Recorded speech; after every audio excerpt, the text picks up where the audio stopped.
spelling of your name. Okay.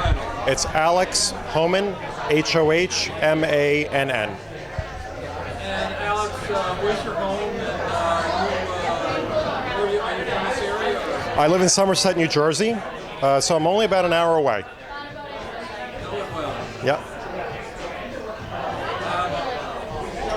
Alex, I see you have an MMRF jersey on. That's both a privilege and a responsibility. Talk about, what it means for that jersey. What does it mean to you around? Well, I was first drawn to the MMRF and wanting to do something when I participated in a race for research in Philadelphia about a couple of years ago. And that was after a coworker of mine had told me that his wife had been diagnosed with multiple myeloma. It's a disease I had never heard of before. I myself am a two-time cancer survivor, but mine was testicular cancer. So at the time that I was diagnosed, his wife was diagnosed, I kept getting good news, his wife kept getting bad news. So that was the first time I joined an MMRF event, and I took up distance running, and in that time, most recently, another friend of mine, a fellow cancer advocate in fact, told me that his wife had been diagnosed with multiple myeloma. Judy was diagnosed not that many months ago. She would go on to live only 3 months after her diagnosis. And so in the midst of all this, I wanted to take on another event, join a power team, raise money for the foundation, and to do my part. There's nothing I could do about people being diagnosed with the disease, but I figured I could do something to enlist the help of other people to fight it.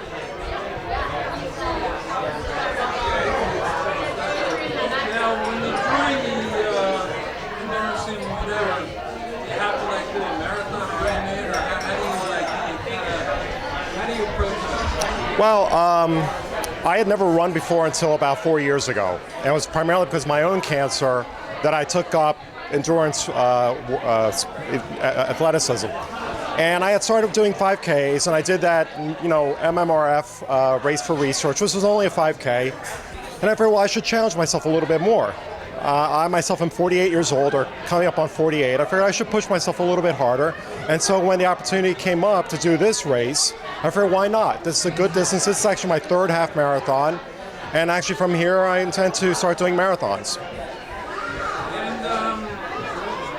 The camaraderie of the group. I look around, it's like people saying, hey, you did something pretty special. Well, the interesting thing is, because it's a disease that, in terms of sheer numbers, may not be as great as some other cancers, I actually don't know too many people until now, just today, who are actually on the power team. The first interaction I've had with anybody was actually on the race, when a couple of times people patted me on the back, seeing the photograph I have of Judy on my back, seeing my bib. They patted me on the back saying, oh great, there's a MMRF power team member. So this is the first time I'm getting to meet everybody. And I do see the energy, the camaraderie, because we're all united in one cause. Last question, would you encourage other people to get involved with the MMRF? Absolutely, because I think the one unique thing about this foundation is it is very aggressively and energetically engaged in pursuing a cure for a disease that right now has no definitive cure.